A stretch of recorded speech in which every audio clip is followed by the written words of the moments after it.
देखती आंखों सुनते कानों आपको तारिक अजीज का सलाम पहुंचे। ये वो जुमले हैं जिसे सुनकर तारिक अजीज का वो मखसूस लहजा और चेहरा याद आ जाता है जो तकरीबन 4 दिहाइयों तक टेलीविजन शो की जीनत बना रहा। ये वो जुमला था जो न सिर्फ पाकिस्तान में बल्कि पूरी दुनिया में जहाँ जहाँ उर्दू समझी और बोली जाती है गूंजता रहा। तारिक अजीज 1936 में जालंधर में पैदा हुए, जिसके बाद वो हिजरत करके अपने खानदान के साथ साहिवाल मुंतकिल हो गए थे। बर्रे सगीर पाको हिंद में टेलीविजन पर दिखाए जाने वाले फॉर्मेट के बानी बिलाशुबा तारिक अजीज थे। न्यूज एंकर, टीवी शोज की मेजबानी हो या तालीमी और तफरीही शोज, फिल्मों में अदाकारी हो या फिर अदब और शायरी का जिक्र हो या फिर हो स्टूडियोज में मुख्तलिफ शख्सियात के इंटरव्यूज, अगर कहा जाए कि पाकिस्तान में इन सब चीजों की इब्तिदा तारिक अजीज से हुई है तो गलत ना होगा। तारिक अजीज ने हर जगह अपने फन का लोहा मनवाया है। 26 नवंबर 1964 को पाकिस्तान टेलीविजन की स्क्रीन पर सबसे पहले नजर आने वाला चेहरा भी तारिक अजीज का था। तारिक अजीज को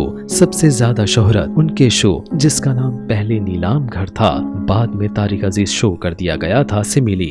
इस शो को 1975 में पहली बार नशर करने का ख्याल सबसे पहले पीटीवी के प्रोड्यूसर अब्दुल करीम बलोच को आया, जो एक दिन सदर कराची से गुजर रहे थे कि उनकी नजर नीलाम घरों पर पड़ी, जहां दुकानदार बोली लगाकर अपनी अशिया नीलाम कर रहे थे। इसी दौरान उन्हें ख्याल आया कि क्यों ना टीवी पर ऐसा ही शो किया जाए जिसमें सवालों के जवाब में अशिया इनाम के तौर पर दी जाएं। इस शो के लिए अब्दुल करीम बलोच को किसी और का नहीं बल्कि सिर्फ तारिक अजीज का ख्याल आया। तारिक अजीज न सिर्फ शायर थे बल्कि शोला बयान मुकर्रिर भी थे और वही इस शो में मेजबानी के फराइज अंजाम दे सकते थे। अब्दुल करीम बलोच ने आरिफ राना को बतौर प्रोड्यूसर इस शो के लिए मुंतखब किया। तारिक अजीज को जब इस शो के बारे में बताया गया तो वो खुशी से राजी हो गए और आरिफ राना और तारिक अजीज ने मिलकर इस शो के मुख्तलिफ सेगमेंट को तरतीब दिया। यूं 4 नवंबर 1975 को नीलाम घर के नाम से इस शो को टेलीविजन पर पेश किया गया। इस शो ने इब्तिदा ही में आवाम की मकबूलियत हासिल कर ली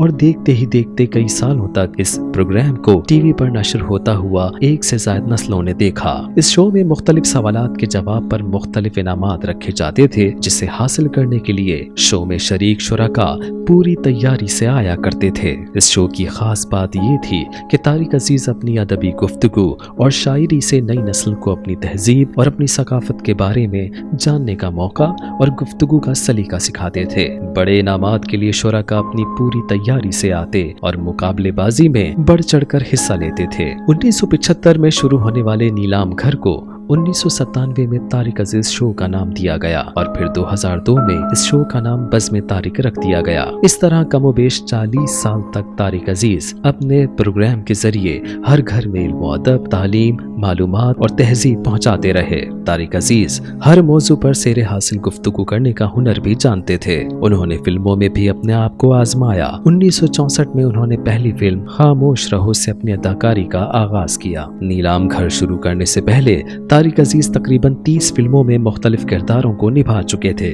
इससे भी पहले तारिक अजीज रेडियो में सदाकारी के फराइज अंजाम दे चुके थे। उन्होंने 1960 में रेडियो से फनी सफर का आगाज किया था। तारिक अजीज ने फन की दुनिया का चमकता सितारा बनने से पहले कई नशीबो फराज देखे। उन्होंने फुटपाथ पर भी वक्त गुजारा और मेहनत करके अपने बलबूते पर दुनिया में जगह बनाई। तारिक अजीज ने सियासत के मैदान में भी कदम रखा। 1997 में उन्होंने लाहौर से कौमी असम्बली के लिए इलेक्शन लड़ा और पीटीआई के उम्मीदवार और मौजूदा वजीर आजम इमरान खान को शिकस्त दी। तारिक अजीज को हजारों अशार ज़बानी याद थे और वो मौका महल के मुताबिक अशार सुनाया भी करते थे। उन्होंने 3 किताबें और शायरी का एक मजमूआ भी तहरीर किया। तारिक अजीज को हुकूमत पाकिस्तान ने 1992 में तमग़े हुस्न कारकर्दगी से भी नवाजा। फनून लतीफ़ा से शगफ रखने वाले तारिक अजीज 17 जून 2020 को इस दुनिया फ़ानी से रुखसत हो गए।